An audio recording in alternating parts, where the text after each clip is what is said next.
We've been talking about the fact that Halloween is tomorrow, and of course, most kids enjoy this time of year, but there are some kids who may find this a little bit challenging. Those are specifically kids with autism or maybe who have special needs. And Amanda Wood is here to talk more about that. She's a co-founder of Young Mind Community Center and a licensed psychologist. Nice to have you here. And also Emily Mariner, she's a board-certified behavior analyst and parent of a child with autism, so you know exactly what we're talking about. So walk me through, Amanda, if you will, some of those challenges or ways that children might not be able to manage Halloween. Sure. So children with autism might be a little bit more sensitive to some of the sights and sounds of Halloween. So knowing that they have some sensory sensitivities, they might react differently to seeing some of those costumes, some of the neighbors who might have the real fun and scary setups around their house. So we really developed some tips to help parents prepare ahead of time. And as much preparing as, we like to do that and try to help set our kids up for success. Exactly. Ultimately being flexible and having a good time and remembering why we're out there to do this. Before we talk about what the parents can do, what about what families can do who are opening the door and maybe aren't mindful of the differences with some kids?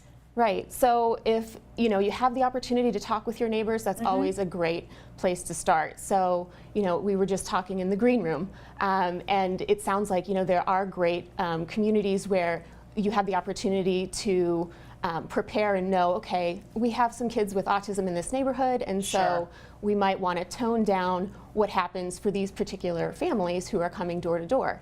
Some kids with autism might be less aware of some of the dangers. They don't quite know the expectations, and so when a neighbor, opens the door, they might try to walk inside the house. So parents want to be a little more aware and try to communicate with each other, especially in the neighborhood. Right. So as a parent, Emily, talk me through some of the tips that you have for other parents when it comes to costumes and makeup, making up your child.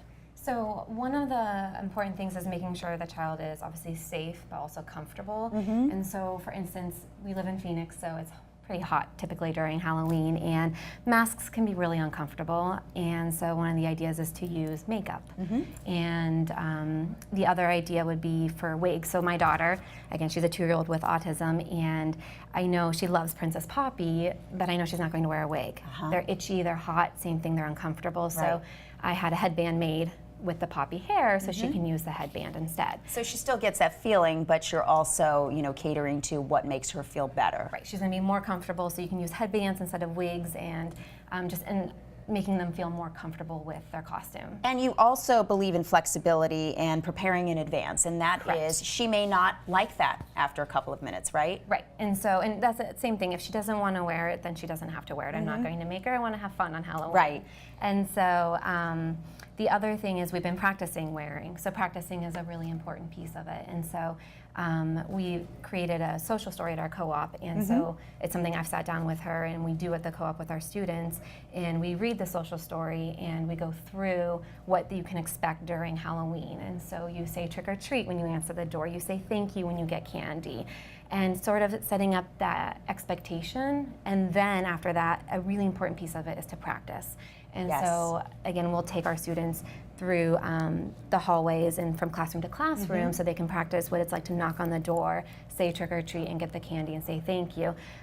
So for families, you can do it with your neighbors, or at home you can simulate the experience as well. Really, it comes down to just having knowledge and being prepared. Some great information. Thank you, ladies. And if you'd like more, you can go to youngmindcommunity.org. We appreciate you being here. Thank you so much for having us.